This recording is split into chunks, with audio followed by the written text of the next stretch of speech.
Hi friends, today we're going to talk about catastrophizing. Why catastrophizing is because it can cause a lot of anxiety and fear, overthinking, and rumination. But first, what is catastrophizing? Is when we predict the worst outcomes in a situation.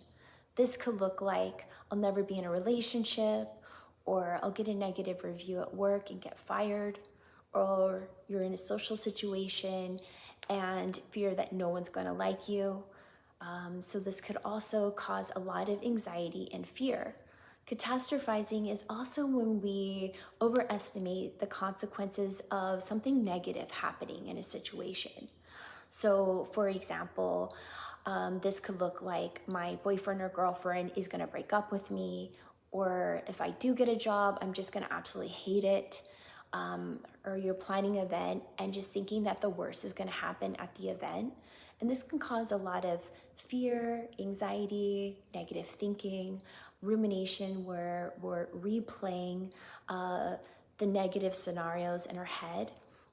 We also tend to magnify the worst possible situation happening, and then also underestimating our ability to be able to handle it if it does happen. So I'm going to give you today 4 tips that we can practice to reduce the habit of catastrophizing. But first of all, I want to preface that thoughts are not facts, that we have so many thoughts each day that the good news is you don't have to believe everything that you think. With that, step number 1 is first mindfulness, is to catch that catastrophizing thought in the act. So when you notice yourself catastrophizing, you'd be like, okay, that's a catastrophizing thought. 2 is ask, is this helpful? Is this useful? And then also practice having a neutral perspective. What could be a middle of the road perspective on the situation?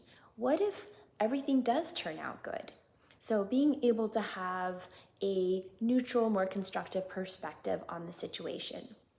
Number 3, if things don't go as planned or a less desirable outcome does happen, know that is not a reflection of your identity, right? That you're not a failure, right? It doesn't mean anything about your identity. Sometimes when things don't go as planned, we think that we're a failure, right? Or that we're doomed for failure. So really being mindful of what we're telling ourselves about that situation, right?